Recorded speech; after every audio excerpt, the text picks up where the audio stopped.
ఓం నమో భగవతే శ్రీ వాసుదేవాయ నమః. ఓం నమో భగవతే శ్రీ అరుణాచలేశ్వరాయ నమః. ఓం నమో భగవతే శ్రీ దత్తాత్రేయాయ నమః. ఓం నమో భగవతే శ్రీ రమణాయ నమః. ఓం నమో భగవతే శ్రీ గణేశాయ నమః.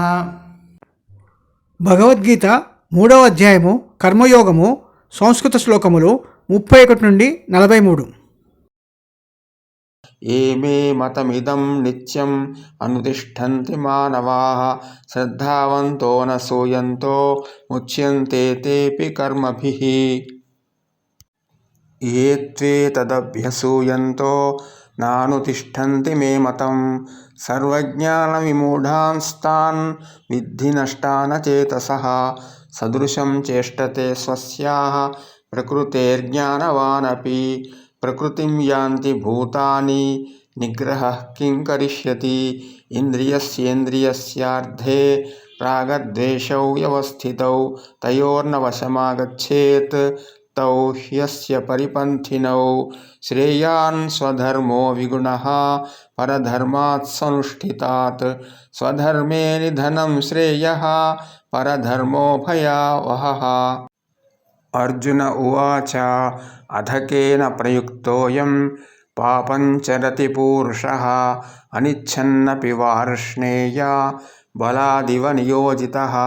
శ్రీభగవానువాచ కామ ఏష క్రోధ ఏష రజోగుణసముద్భవః మహాశనో మహాపాప్మా యుధ్యేనమిహ వైరిణం. ధూమేనావ్రియతే వహ్నిః యథాదర్శో మలేన చ యథోల్బేనావృతో గర్భః తథా తేనేదమావృతం. ఆవృతం జ్ఞానమేతేన జ్ఞానినో నిత్యవైరిణా కామరూపేణ కౌంతేయ దుష్పూరేణానలేన చ. ఇంద్రియాణి మనోబుద్ధిః అస్యాధిష్టానముచ్యతే. ఏతైర్విమోహయత్యేషః జ్ఞానమావృత్య దేహినం. తస్మాత్త్వమింద్రియాణ్యాదౌ నియమ్య భరతర్షభ. పాప్మానం ప్రజహిహ్యేనం జ్ఞానవిజ్ఞాననాశనం. ఇంద్రియాణి పరాణ్యాహుః ఇంద్రియేభ్యః పరం మనః. మనసస్తు పరా బుద్ధిః యో బుద్ధేః పరతస్తు సః.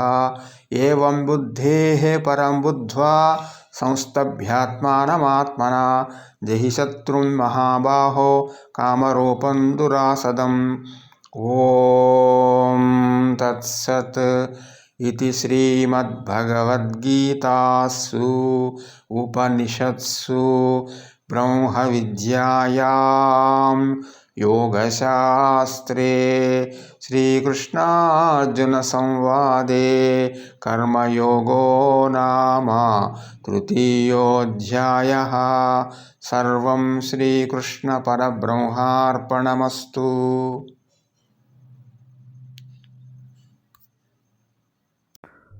భగవద్గీత 3వ అధ్యాయము కర్మయోగము సంస్కృత శ్లోకములు 31 నుండి 43 సమాప్తము. భగవద్గీత 3వ అధ్యాయము కర్మయోగము సంస్కృత శ్లోకములు 1 నుండి 43 అధ్యాయము సమాప్తము. భగవద్గీత 3వ అధ్యాయము కర్మయోగము సంస్కృత శ్లోకములు 31 నుండి 43 తెలుగు అర్థములు. ఆ మనుషులందరూ నాపై విశ్వాసము ఉంచడం ద్వారా ఎటువంటి అసూయ లేకుండా నా పైన పేర్కొన్న అభిప్రాయాలన్నిటినీ ఆచరణాత్మకముగా అన్ని సమయాల్లో అమలు చేయడం ద్వారా బాహ్య ప్రపంచ కార్యాచరణ బంధాల నుండి కూడా విముక్తి పొందుతున్నారు. ఎవరైతే నా ఈ అభిప్రాయాలన్నిటినీ ద్వేషిస్తారో మరియు వాటిని అనుసరించి అమలు చేయడానికి ఎన్నడూ ఇష్టపడరో వారు తెలివి తక్కువ వారు. వారు ఎటువంటి జ్ఞానము లేకుండా నాశనమైన వారని తెలుసుకొనుము. ఎన్నో ప్రాపంచిక విషయాల అనుభవముల జ్ఞానము, శాస్త్ర గ్రంథాల అధ్యయన జ్ఞానము ఉన్న వ్యక్తి కూడా తన అంతర్గత సహజ ధోరణులకు అనుగుణముగా ప్రవర్తిస్తాడు. అన్ని జీవులు కూడా తమ ప్రకృతిపరమైన స్వభావాన్ని బట్టి నడుచుకుంటున్నాయి. అందువల్ల ఆ నిగ్రహము అనే విషయము ఏమి చేయగలదు?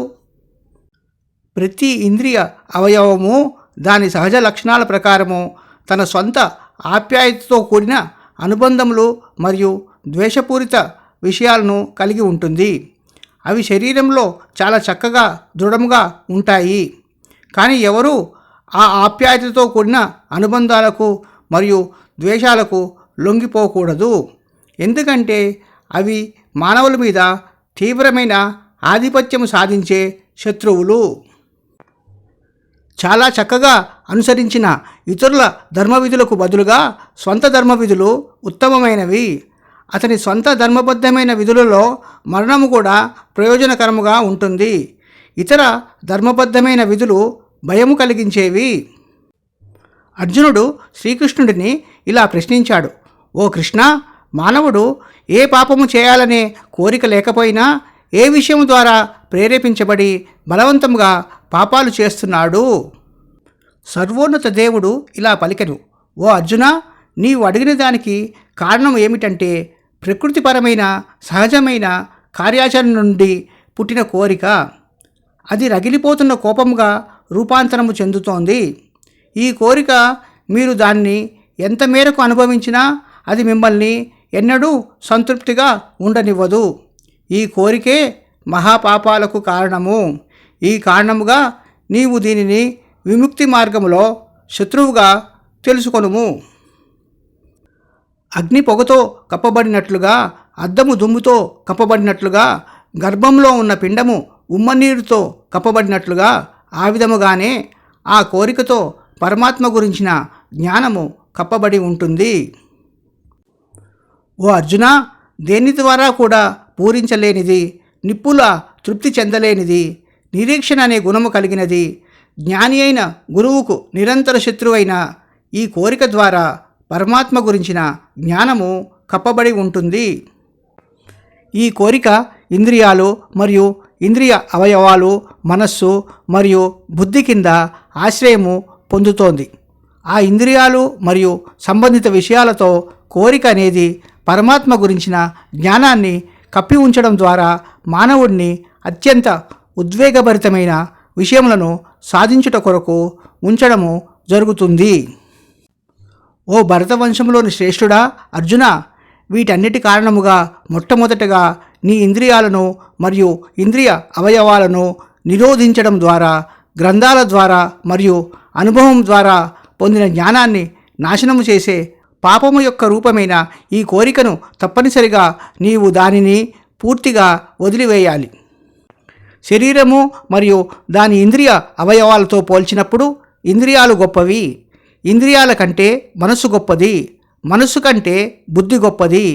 ఎవరైతే బుద్ధి కంటే గొప్పవారో వారిని ప్రాచీన పెద్దలు పరమాత్మ అని పిలుస్తారు.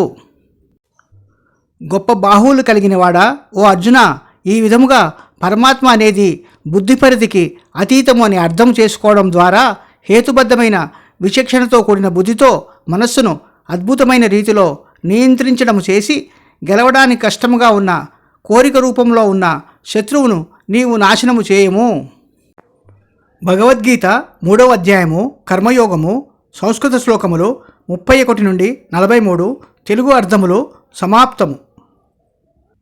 భగవద్గీత 3వ అధ్యాయము కర్మయోగము, సంస్కృత శ్లోకములు 1 నుండి 43, తెలుగు అర్థములు సమాప్తము. అధ్యాయము సమాప్తము. ఓం నమో నారాయణాయ నమః.